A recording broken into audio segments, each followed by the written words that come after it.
Good morning, ladies and gentlemen. This is Aisha Shahi from the National Health Insurance Company, Daman, and I am part of the disease management team. Thank you for joining us today in Beating Burnout and Becoming Resilient webinar. Stress and burnout are increasingly prevalent in today's fast-paced world, affecting both mental and physical health. While stress can be a normal response to challenges, chronic stress can lead to burnout characterized by emotional exhaustion, reduced performance, and a sense of detachment. Dr. Nahida Nayaz Ahmed, Chief Medical Officer from Sakina Mental Health and Wellbeing Services, will take us on this journey today. On a side note, please note that you can send your questions through the Q&A chat box anytime during the presentation, and we will allocate 15 minutes at the end to answer all your questions. Without further ado, let me introduce our presenter for the day, Dr. Nahida Nayaz Ahmed. She is an American board certified consultant psychiatrist and chief medical officer at Sakina Mental Health and Wellbeing Services. She trained in psychiatry at Tufts University and completed a fellowship at Harvard University. Dr. Nahida has been a key figure in advancing mental health care reforms in the UAE, holding leadership roles such as chair of the Behavioral Health Council at Saha and at the Mental Health Task Force at Abu Dhabi's Department of Health. She is an international associate of the Royal College of Psychiatry UK, a certified physician executive, and teaches at both UAE University and Khalifa University. Dr. Nahida, welcome. The floor is yours. Thank you, Aisha. Assalamu alaikum and good morning, everybody. I hope I'm audible. Thanks to Daman first for giving me this opportunity. Stress is something we are all far too familiar with, and what I'm trying to convey today is pretty much how I have been dealing with stress and what I've been teaching my patients and my family members and friends when it comes to stress and burnout. And unfortunately, or fortunately, given the pace of life we live in, stress is like everyday story for us, right? Before I move on, just Aisha, if you can confirm I'm audible clearly and the screen is visible so I can move forward. Yes, doctor. Audio is clear and the screen is visible. Thank you so much. So I would like to start with actually focusing on giving out some explanation of what stress means. Now, stress has this infamous rap around it that it is a bad thing, it is awful, and it is something that you have to completely avoid at any cost.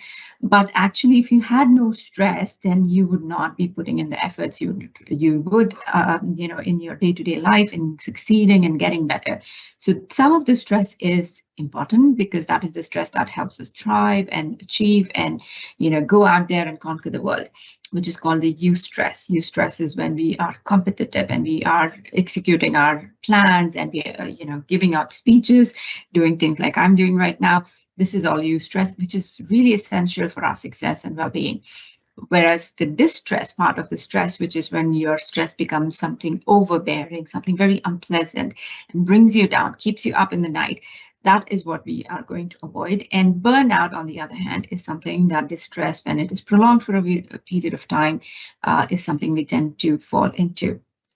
Now, if you see this, like I was referring to earlier, stress is good and it is required and it is needed because in the absence of any stress, what happens and any stress, what happens is that an individual tends to become very fatigued, lazy, amotivated, not wanting to do enough, and that just that optimal amount of stress is required to achieve the most and give the best. But when that becomes over and excessive, then you start giving your performance gets impaired.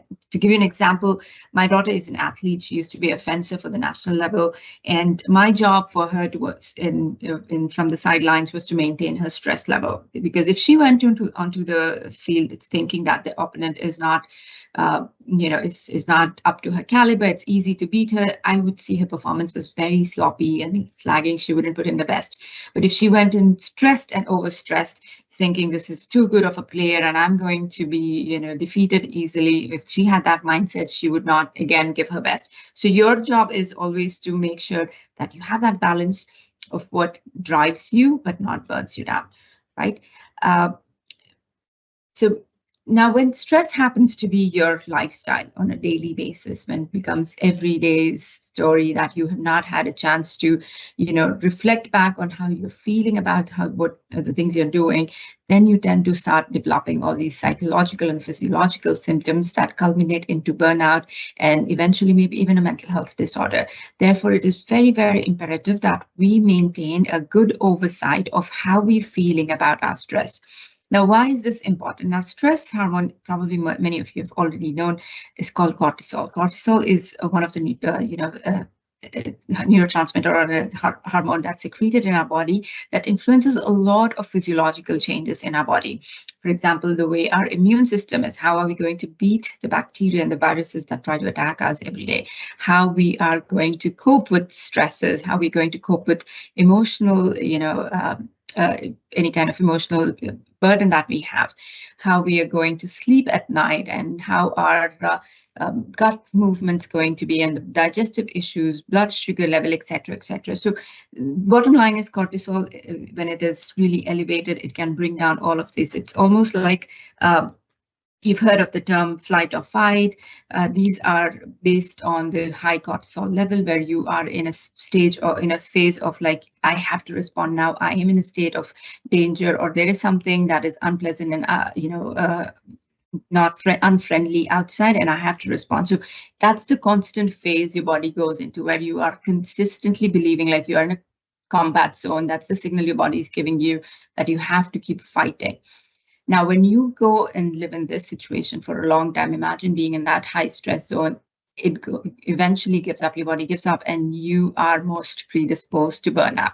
So this is really detrimental. And people, I've seen really young individuals in my practice come with, with burnout, wanting to drop out of workforce, taking early retirement, not pursuing education, not going through their career paths. And this is very unfortunate, because these are some of the individuals who could have done remarkably well had they been little cognizant about how they were feeling about their stress. Now, we all know about stress, the cortisol, and all the bad things it does. But the good news is there's also something that counterbalances it, which is oxytocin, which is less talked about. But however, and it's really easy to achieve and easy to maintain. And I wish more people would look into how to improve your oxytocin level. Now, oxytocin does exactly the opposite of what cortisol does. And this is the tend and befriend hormone as compared to the flight and fight one, which we saw with cortisol. Now, what happens in oxytocin is that this does the opposite. As I mentioned, it improves your body's immunity. It improves your anti-inflammatory status. It improves your sleep, your psychological responses, etc. Now, just to give you a perspective, oxytocin is something that a child shares with its mother when the mother is nursing the child. There's a huge amount of oxytocin that's being secreted in the mother's brain and the child's brain when they make that eye contact, and the mother nurses.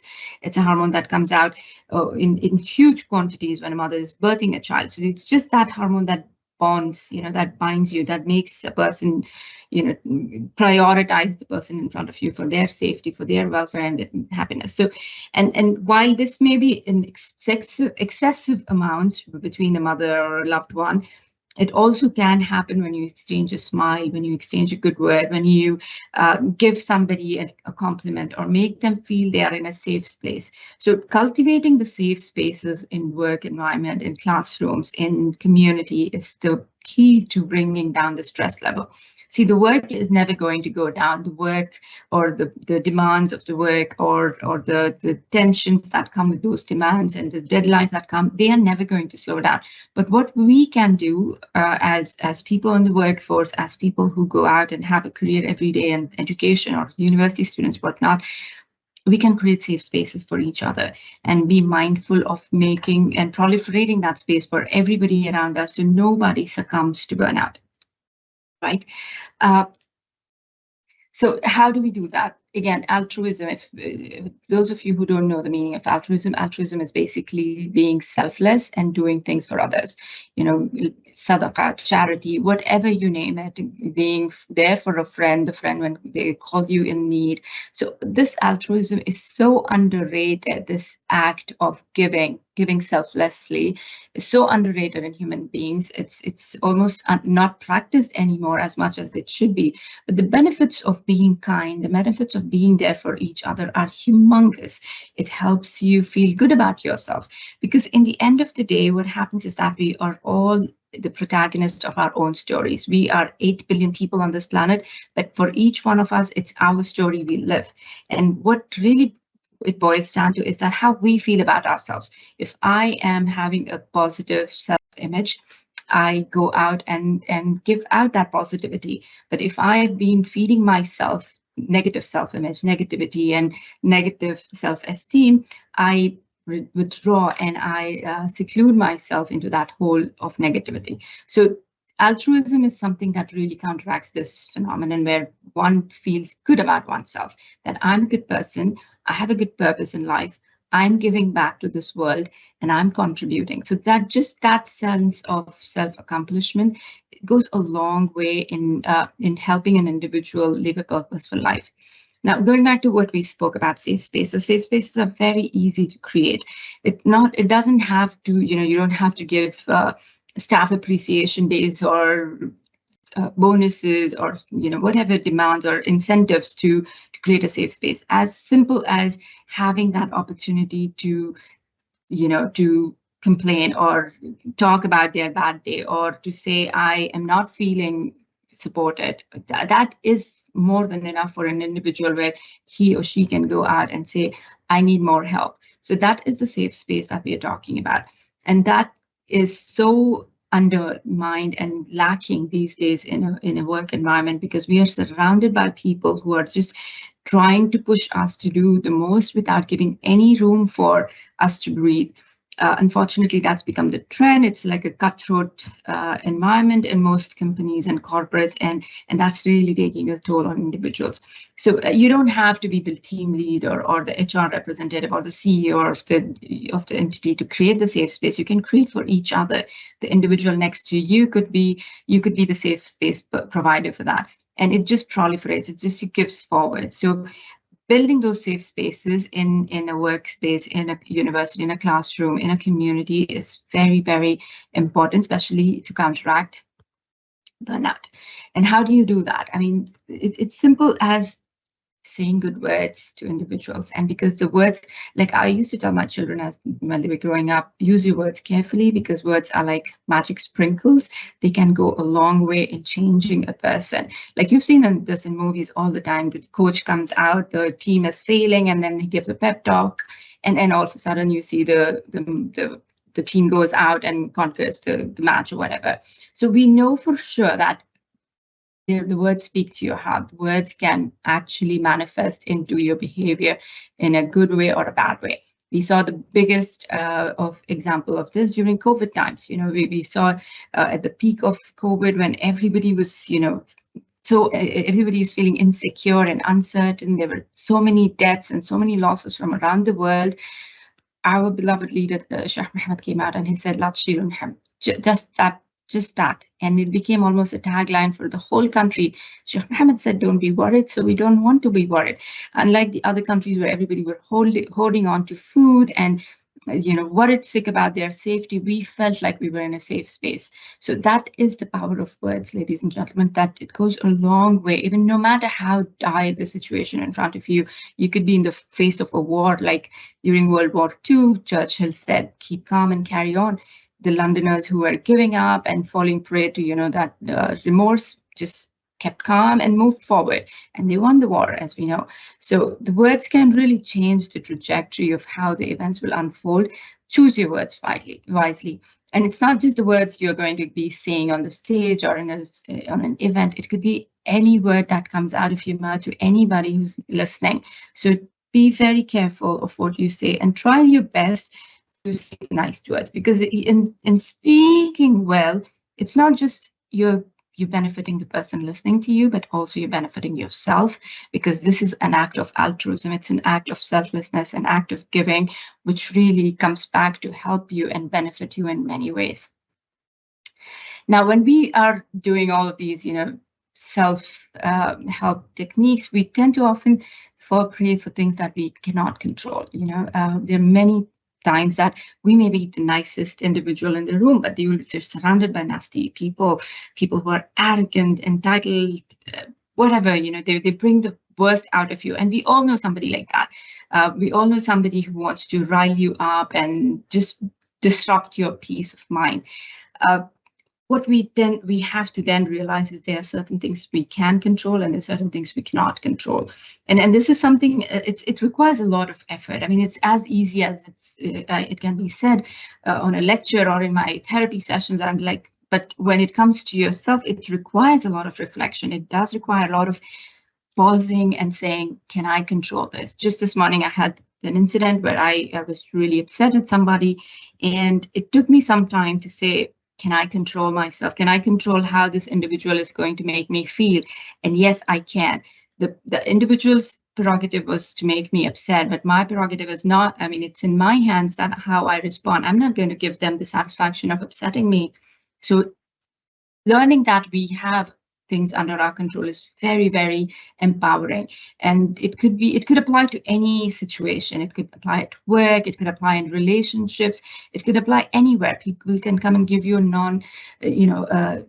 negative, condescending remarks saying that you don't meet their expectations, but it's their impression. You don't have to buy into it. Eventually, as I said, we all are leading our own stories. We are all our protagonists and heroes and heroines of our own stories, and we decide how we feel about ourselves. And we have to have that balanced approach about taking the feedback with a grain of salt, and you know yourself best. So go out, give your best, and try not to change people or try not to change things that are not in your control. Can you get a promotion? You can work hard for a promotion, but will your boss give you a promotion? That remains not in your control. But how are you going to feel in the absence of not getting that promotion is in your control, right? So a lot of how we feel determines how we respond to any situation. So Viktor Frankl is one of the neuroscientists who was locked up in concentration camps for multiple months, I think couple of years actually, and he's written this wonderful book. It's the end of the slides. I'll give you a list of books if anybody's a reader here can refer them. The book is called Man in Search of Meaning. And he observed individuals who were locked up in concentration camps. Some of them were taken every day to the gas chambers, randomly put into the gas chambers and came out dead. I mean, was obviously dead. Then there were individuals he wouldn't observe, continued to be positive, cheerful. They would crack a joke, make fun out of the situation. And then there were some who would just succumb and give up and not move and die even before the gas chamber was, they were brought to the gas chamber. So this is what he says, that the individual's ability to respond to the circumstance is his right and his power. That's a superpower we all hold. The attitude we have for any given circumstances is our power, and we want to refine that. And it's a learning process. We learn as we grow older. I know in my 20s how I would have responded to a certain trigger is not how I would respond in my 30s, and maybe in my future it would be different too. We develop that calm and that self-control with age, but the sooner we realize that this self-control is in our reach and we can accomplish it when we want to, the easier life gets for most of us, at least how we're going to perceive it. So going back to the books, I love to read for self-help, for my patients' help. I always bring books to my therapy sessions. I know not all of us have time to sit down with a book. What I do the best is to listen to books. These are on my Audible, all of these books. The last book that really stuck with me, and I've used multiple times to speak about it to my patients, is Robert Waldinger's A Good Life. So this is basically an outcome of a longest longitudinal study. I think it was done over a period of 80 plus years. There were participants who were from senators to construction workers to even they claimed to have a president of the United States in that study. They study these individuals every year after year. They send a long questionnaire that the individual has to answer. And the idea was, in towards the end of all these decades, they wanted to see who lived the longest, who lived the healthiest, who had the better outcome in life.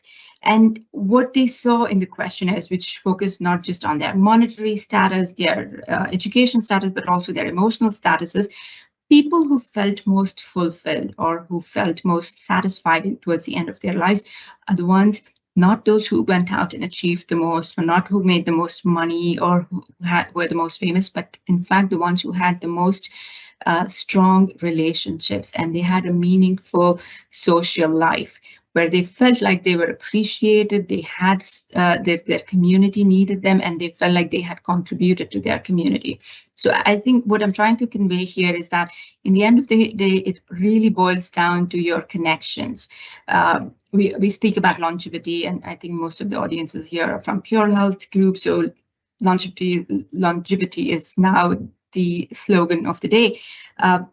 While talking about longevity, we always focus on good health, good diet, healthy dietary habits, healthy exercises, work, and even mental health or sleep for that matter. But what really remains at the core of longer, healthier, more fulfilling life is how the person feels about himself or herself, how the person feels connected to the place he or she is in. So this is where I bring in those 4 connections to my patients. There are 4 connections that you have to nurture and nourish in your lifetime. A, the connection you have with people around you. So the society, I mean, you may be an individual who's moved out of home and come from another country and living alone, but yet you might have a community where you can contribute to positively to. So that connection with the community and people around you, or your relationships or whatever. Connection to the earth itself, taking a walk in this earth, and we are symbiotic.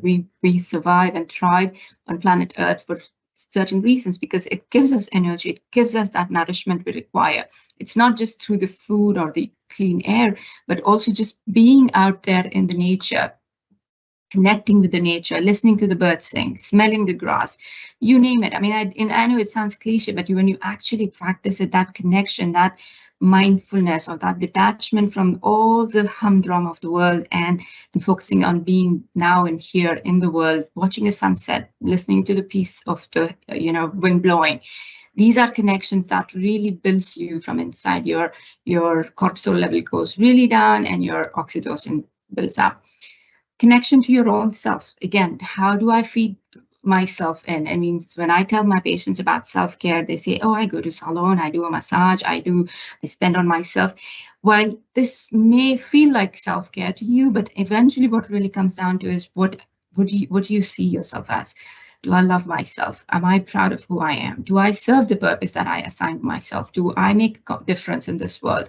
What am I leaving behind? So eventually, at the core of it, this is what is ego-syntonic, as we call it in psychological terms, that builds your ego. Do I look at myself as a good person? That is the connection to self.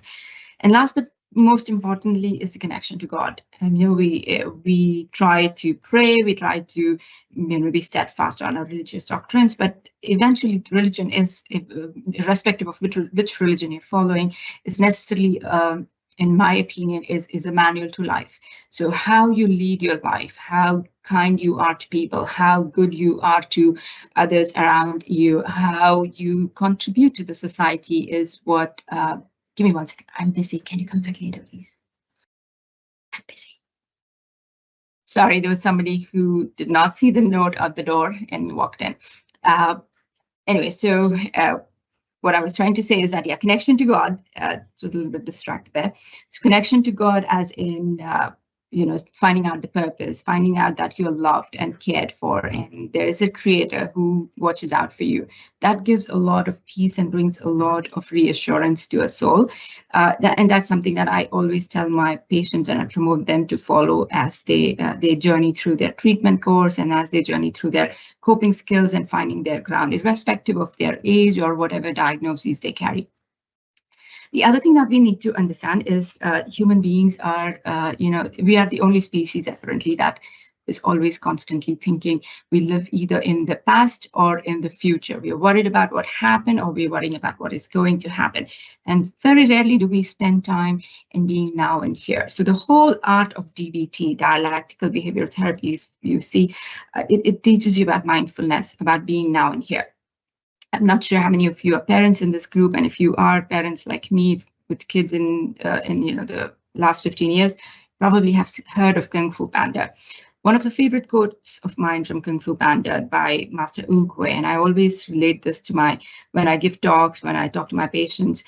Master Oogway says, "The past is history, the future is mystery, the present is here." That's why it's called present, which is a gift, and we have to value it. So being now and here takes a lot of effort. Again, you might just think these are terms that you can easily instill, but believe me, from my own experiences and just from this morning's experience, I can tell you it requires you to sit down and pause and bring back those ideas to your mind that says, now and here, this is not worth it, or talking yourself into being mindful. So it's a practice that comes, and if the more you do it, the better you get, the sooner it gets easier if you consistently do it. So this is what I was talking about. The mindfulness, it originated from what we call the Zen theory, the Zen Buddhism. It's basically about detaching yourself from anything. You could be looking at, or we all have five senses: hearing, smelling, touch, taste, and sight. You can hone into any one of these senses. You could feel something and you can focus on what that feeling is. You could watch or look at something and focus on the granularity or the fiber of it, or watch the fabric of it, or you can hear something and listen into the tune. So what we're trying to do in these amplifying these senses is that you're trying to detach yourself from the emotions that we're building up. It could be, let's just go back to my morning's example. I was really frustrated, and the way I had to detach myself is to bring myself in the moment. Instead of my mind going round and round in what had happened, what I was feeling, I wanted to breathe there, now and here, and what matters and how I'm feeling. So for honing in that, and it takes patience, it takes time. And with the kind of time frame we have at work and the pace we live in, it becomes really challenging to do that. But I encourage everyone, irrespective of that, do it, because it really helps. For those of who are practicing Muslims, for me, the moment of mindfulness every day is when I pray. And that's the best time, and you can detach yourself completely, because what happens when the emotions start building up, it's almost like a storm. It builds gradually into bigger and bigger and bigger, and gets proliferated. It's like a snowball, right? They call the snowball effect for that reason. But when you detach, even for a few minutes or an hour from that emotion, and you come back to that same issue, now your emotion has shrunken back. You're not having that huge snowball that you had left. So it really helps to readdress the situation and respond to a situation without reacting, when you take these mindful breaks of now and here. And do it for everything, for even the good feelings, the bad feelings. Take a break, detach yourself, be now and here, and come back. So again, another book reference. This is a really good book. It was actually given by my husband to me for tidying up our clusterous home back in the US, but I may not have followed it for tidying up the home, but it really helped me tidy up my brain and my emotional baggage, as I would like to call it. So what the woman here in it's a really famous Netflix series, also, Marie Kondo's Art of Tidying Up. She talks about how living a minimalistic life is good for you, how to declutter, how to to arrange your house and keep only things that bring you joy, etc., etc. So now if you start applying that in your emotional life, for example, she talks about compartmentalizing things. She gives an example, like you wouldn't be putting your gold in your sock drawer and you wouldn't be putting your trash in your gold locker, right? So there are things that are precious and they need to be very closer and safeguarded, etc. And there are things that are trash, basically, and they need to be let go of and they need to be discarded timely. So these are emotions. If you put your emotions, like emotions you share for your children or your spouse or your whoever you loved, or for your work or the passion you have, those passions you need to nourish and nurture and make them flourish. And then the negative emotions you have a grudge against someone, you have an envy, or you're unforgiving of something, you need to let go of it. So imagine life being like an experience of climbing a mountain, for example. And if you're having more baggage on your shoulders, you are going to slow down. You're probably going to slip a couple of times because of the weight of the luggage. If you apply the same principle to your emotional is a baggage you're carrying on it. If you're thinking about something that happened a million years ago and that's bringing you down, it's not worth it. It's good to, go through your emotional baggage and declutter it and let go of it, purging it. And it's really empowering when you just let go. SubhanAllah, and it really makes me reflect on the simplest fact, like Bismillah ar-Rahman ar-Rahim. All the big kings and the emperors and the conquerors are assigned a title to them, right? Like Zaid the Wise, Akbar the Great, Alexander the Conqueror. When Allah subhanahu wa ta'ala, and again, this is in with regards to our religion, Islam, when he addresses himself, he could have used of all the other 99 names we would know of him, Sattar, Jabbar, Ghaffar, but he says, in the name of your Lord, most forgiving, most merciful. And that really, it's something to reflect on. Mercy and forgiveness and kindness is something that is really highlighted, and it's the core of Islam, right? And if we were to practice that, if we were to forgive people easily, if we were to be kind to people routinely, that really takes care of much of your burnout, much of your emotional distress, much of your many challenges psychologically that you're facing. I'm not undermining the fact that there are illnesses, there are disorders that happen, but it really, irrespective of what illness, at what level, and what degree of disability you have, these practices are like good diet and good exercise, that no matter what your chronic illness is, good diet and good exercise is a baseline that really helps you in your health, overall health. So for your overall mental health, kindness and forgiveness is something that I would recommend every single day. Now, again, going back to book advices, this is another book that was referred to me in one of the leadership courses I did, but it has really helped me with my patients in teaching them about this drama triangle. So the DDT that you see is called the dreaded drama triangle, which the author David Emerald really beautifully explains. So what happens in the dreaded drama triangle is that an individual sees himself or herself as a victim. Oh me, how sad this. Let's go back to my morning example. I hope that gentleman is listening to it, because the one who triggered me, because he taught me a lot today, and I'm grateful for that. So in this morning's example, if somebody was just mean to me, and I'm the immediate reflex is I'm the victim, and he becomes a persecutor, and then I'm looking for a rescue. I'm going telling people this happened to me, help me, or whatever. I'm just giving you a hypothetical scenario of what could have happened. So the poor me, and this is your fault, and I need help. That's a dreaded drama triangle, and we fall into this instantly, day after day. Now, what we want to think about it is a differently. So instead of becoming a victim, I become a creator. I can do this. So I'm thinking and then stopping there and reflecting myself, like about this person who I presumed was a persecutor becomes a coach, because he gave me a learning, a opportunity. He taught me something that I need to reflect. I need to, do better. I'm going to be talking about resilience today. So I need to know how to do resilience. And then the challenger or the rescuer says, yes, you can do it. And in this instance, it was my daughter who was sitting with me. I was dropping her off to the uni, and she's like, Mama, when they go low, we go high. So that was a beautiful thing that she said this morning. And again, as I said, it's become from something unpleasant and starting your Monday morning with a bad experience to something really learning, and empowering and educational. Moving forward to another example of stress, what stress does to us. So this is a TED Talk, and I've left a link there. I'm not sure if you can access the slides, but if you can, this is a really good and insightful talk that you should probably listen to when you get a chance.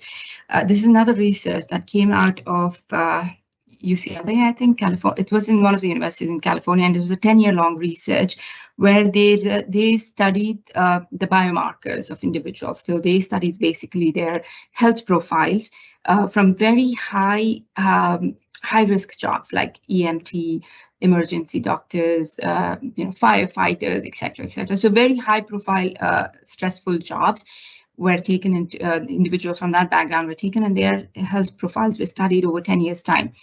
And the idea was to map how did they perform, who did well and who did not well. So part of the questionnaire that they give besides the health profile was how they felt about the jobs. Now, it was really insightful to know that the result of the study claims that the stress was not what killed the people. They were all under stress. Everybody was in a very distressing job situation. But how they saw their stress is what is damaging.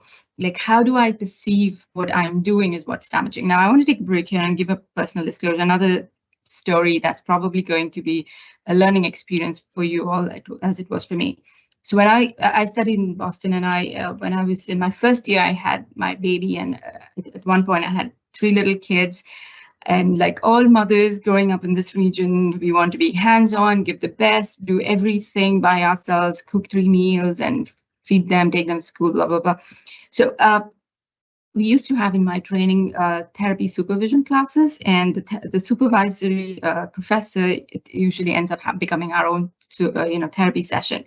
She saw me over a couple of weeks being very stressed and burnt out, in her own words, and she asked me, why don't you ask for help? Nahida, you look really, exhausted. Why don't you ask for help? And she referred to my husband, like, you should ask him to help. I'm like, I'd start crying. I'm like, he should know. I have 3 little kids. He should be doing it. She said, just ask. So I go home and I'm like prepared, like maybe I'm going to have a really tough talk. I tell my husband, haven't I need you to do this for me? And he's like, yeah, okay. And that's it. He said, okay, I'll do it. And I was like, what was wrong with you all these days? Why wouldn't you do it? And he says, oh, I thought you were a control freak and you didn't want me to interfere, so I didn't want to step on your toe, which I really laughed about it. But turns out a few weeks later, I owned back everything I assigned him, and I took back because I really wanted to do those works, because those works involved me getting involved with my children. Dropping them off at school meant giving them the snuggles, putting them to bed means giving them the snuggles, driving them to grocery meant having more time with them. So I took back all of the work that I had assigned him, and I started doing more. Only this time, I was still a control freak, but this time I was not as exhausted. So the bottom line, what I'm trying to convey here is how you feel about the stress is how you're going to react. If, stress could burn you down, on another way, it can fire you up too. And having said that, it doesn't mean that you have to exhaust yourself and, stretch yourself thin, but being mindful that there are jobs or there are issues that you do which probably feel very exhausting, but if you find the love for it, the passion for it, and if you know that this is what you really want to do, it could change your mindset. It could change the way you feel about it, and the stress could be less damaging. So that's the 2 cents about my own learning experience. Now, I've referred to this book before, and again, this is a wonderful book, and it's been spoken about a lot in logotherapy and psychology, and it's a good reference to have. You learn about human resilience and human tenacity. I mean, it's wonderful, and we're seeing that today around the world, the kind of atrocities that are committed against people, and they're still coming out and making those beautiful videos and sending messages of love and hope and forgiving in most cases. So it's good to see that as human beings, inherently, we are made to forgive and love and be kind. On the other hand, we also are capable of quite a few atrocities. But to hone into what's your purpose, to find that purpose is really going to go a long way in defining how you feel about yourself. Now, I'm not a very big fan of Michelle Obama, just up front there, because many people get offended when I refer to this book, but I love this book. And this is where I think it was her words during the 2016 elections in the US, when they go low, we go high. So when somebody's nasty to me, like this gentleman this morning, I always tell myself in the back of my head, I'm trying to repeat it again and again. When they go low, we go high. So you try to be the bigger person in any situation. The way you respond to a situation, that resilience is inherent to you. Nobody can take that away from you. So showing kindness is never going to, put you in trouble. Being there for each other, building a community, emphasizing, embracing vulnerability, all of these beautiful strengths that we carry, but which we don't necessarily acknowledge as strengths. So something that for all of us to think about, and again, if you want to read this book, it's really good. journey through her own struggle. So if I have to summarize, social connections to self, connection to God, connection to the earth, beautiful things, finding a purpose. I know so many times when I say I love my job, I have the passion, I think my team will endorse this. I'm one of the most workaholic person here, but the reason is because I don't see my work and Sakina as a work or a job. It's my passion. Not all of us are so fortunate and privileged to have a team as good as I have, to have a job as good as I do. But then you can venture out and look for a purpose. It doesn't have to be a paying salaried job. You can do something on the side that brings you purpose. So go seek that purpose. That is really going to help you in the long run. And emotional regulations, taking control of how and when we respond and what way we respond is very crucial to how we feel about ourselves and how what we do. Practical steps, again, as I said, being those mindfulness, taking those walks out, digging your feet, bare feet into the sand, smelling the fresh grass, whatever sets you, it puts you in peace, setting boundaries. Again, this morning's example for that matter, you do want to be kind and forgiving, but also you don't want people to abuse you. So distancing yourself from people and not giving people that liberty to walk over you or to make you feel less about yourself or to make you feel angry or, less than perfect. And prioritizing rest and recovery. Like, no matter how much you love your job, I did say that some jobs fire you up rather than burn you down. Still, restorative practices are very, very essential. So to end with Viktor Frankl's quote, life is never made unbearable by circumstances, but only by the lack of meaning and purpose. So let's go find the meaning and purpose. And I just added this out there for humor, but yeah, really, and visualizing some people being smacked in my head all the time, which is good. Just don't do it in person. I want to take a brief moment to talk about Sakina. May 17, Pure Health launched us. Really, a huge initiative in terms of the infrastructure for mental health in the community of Abu Dhabi. We follow three basic strategic pillars: awareness and prevention. So this is what sets us apart from other mental health providers in the community, where it's not just about treating an individual. We want to make sure there is good literacy surrounding mental health. We want to make sure there are good resources for rehabilitation and functional recovery. We want to make sure our patients, when they journey through the recovery path, they go back and reintegrate themselves into their relationships, into their workforce, and they have as much as a productive and normal and purposeful life as they can. We are a huge network, alhamdulillah, and we are expanding by the day. We have 2 hospitals in Abu Dhabi and Al Ain. We have hubs, which are centers for subspecialty care. We have 34 plus primary care-based clinics, which are a huge benefit to our community because there's a widespread stigma around mental health. But when we are located in primary health, individuals have adapted the mindset that this is a part of my overall health, and this is not a siloed service provided for people with disabilities. So there's more acceptability of seeking help. We do provide home care for those individuals who cannot leave home, elderly and disabled. We're coming up with 2 state-of-the-art neurodiversity centers, which will cater for all needs for autism, from educational support to dietitian input to school assessments to mums and dads support, understanding autism and living with it. Besides that, we have a huge spectrum of services that we provide. And again, we provide a very stepped model of care. We focus a lot on prevention. We want to be proactive, not reactive when it comes to mental health. And the specialized hospitals or the tertiary hospitals are reserved only for very advanced cases who cannot be maintained in the community. But in between is all that, the daily bread and butter of mental health and primary care, which is depression, anxiety, ADHD, etc. So if you feel like you need any support, please call 850, ask for Sakina. We have spread far and wide. This is our footprint in the community of Abu Dhabi. From Al Dhafra region to all the way to the border of Dubai, you'll find one of the centers under SEHA and AHS hosting us. This, as I said, was the one-stop shop for our neurodiversity center. We also are embedded in the Pura app. If you've not already downloaded, please download Pura.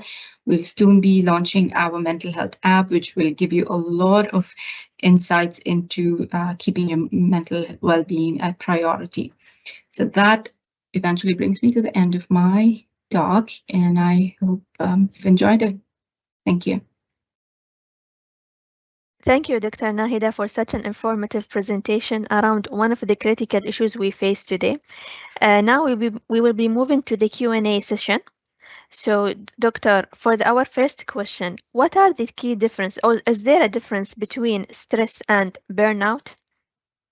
So stress is a state of, it's a state that when prolongs for a period of time, it goes to burnout. Burnout is more of a physiological, psychological state that you are in as a culmination of prolonged stress. So when a person is burnt out, a stress could come and go.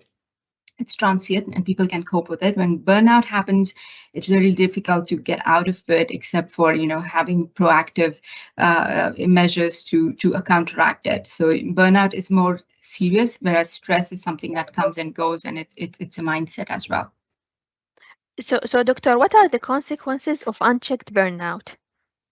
It could unfortunately culminate into depression, anxiety, insomnia, and more of the serious psychological or psychiatric disorders that would require probably medications and treatment interventions for a long time.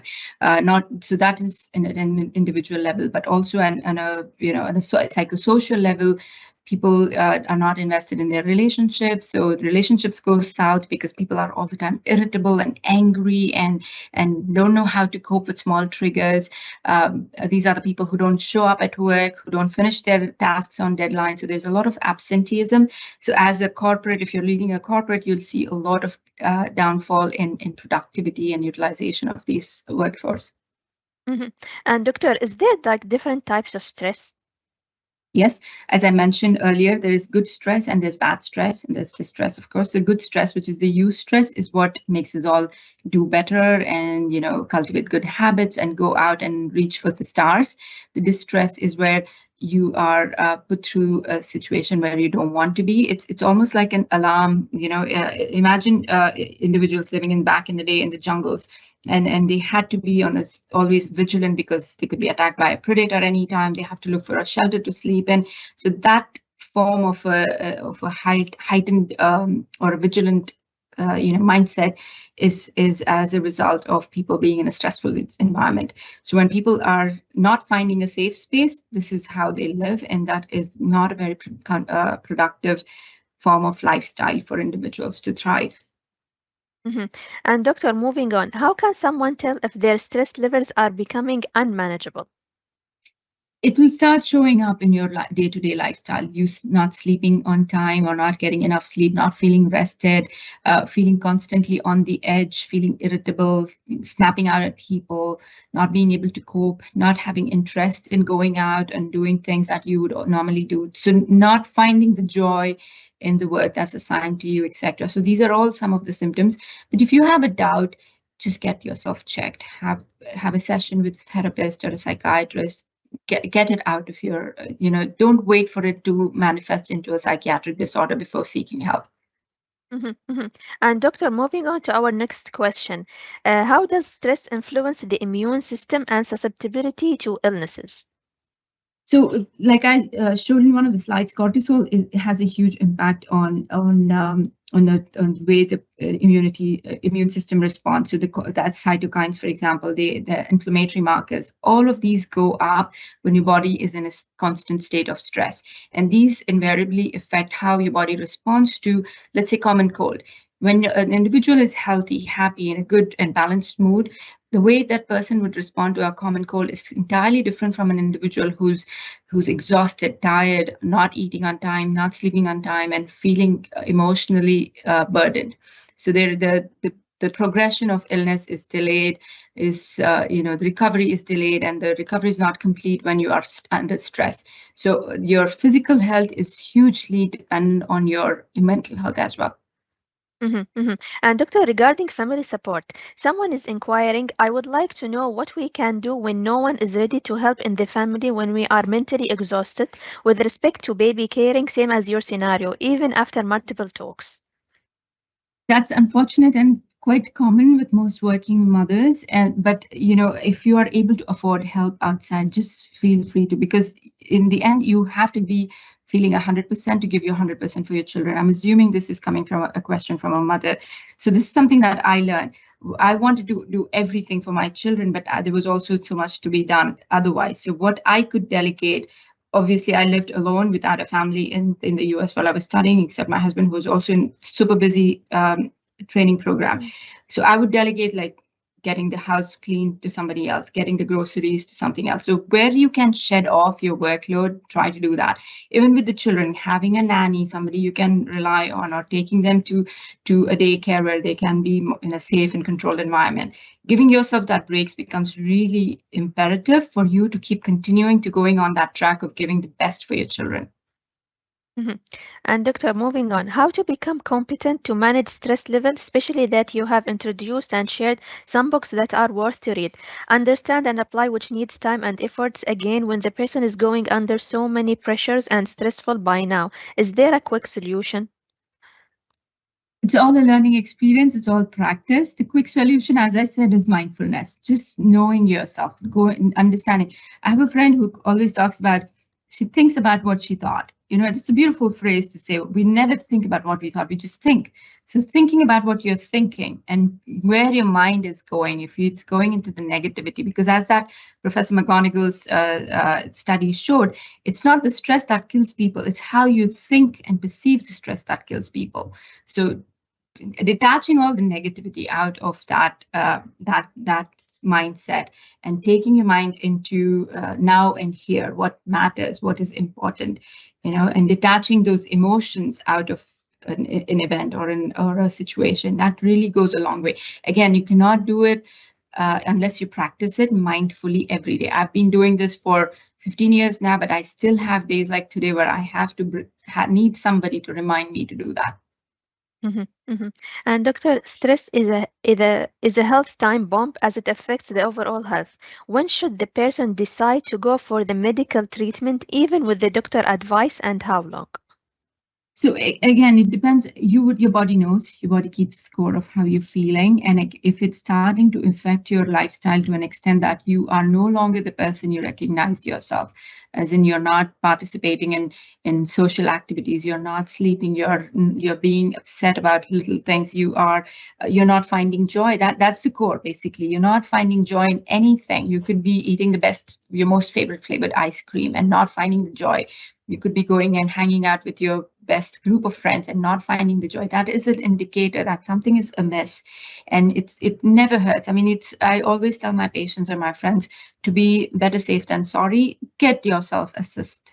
And it's not always about medications. Your psychiatrist could very much say all you need is a few sessions of learning how to cope, of processing what you're going through. It could be a grief. You could have lost someone. You could have been in a failed relationship. It could have been a number of things that have triggered this thing in you. So processing those transitions becomes very important and crucial in moving forward. Otherwise, you will be carrying that emotional baggage, like I referenced earlier, and working with that baggage is always going to slow you down. Mhm, mhm. And Doctor, how does stress affect sleep quality and patterns? Again, your mind is overthinking. So if you are, let's say, stressed about a certain task or a job or deadline, your mind is giving you constantly a signal saying that there is something unsafe, outside, and you need to be aware. For example, let's go back to prehistoric times when human beings were roaming jungles. I'm pretty sure they never slept a sound sleep because they were constantly worried that there is a predator out there who could attack anytime. There is a storm out there which could fall on me anytime. I need to look for the nearest shelter. So that is where the stress built up from. I mean, evolutionary, that is how stress is fight or flight. Now, what happens today is that when you feed your mind that this is the situation you're in, where it's flight or fight situation, your mind doesn't let you sleep. So when you don't sleep, your memory is impaired. your immunity doesn't build up, because sleeping is the time when your body heals and recovers from all the injury. When you don't sleep, you don't tend to you tend to have a lot of lethargy and fatigue the next day. So your executive powers are not as good. Your thinking and concentration is not as sharp. So it has sleep is something that we should never undermine. A good sleep is so significant for how we perform physically and mentally. And doctor, over time, how does the body adapt to repeated stressors, whether it was a good type of stress or a bad type of stress? Like the studies have shown, the stress is not what the body adapts to, it's your mindset that the body adapts to. If you keep feeding your mind that this is a very stressful place, that you don't like it, you're not in a friendly place, you're not surviving well, then it is. I can give you another example. So there is this another study that I had to look up because it sounded so cliche. uh, there were kids who are given two pots of plants. One plot is both the pots are from the same species. They're given the same nutrition, same physical environment, same exposure to the sun.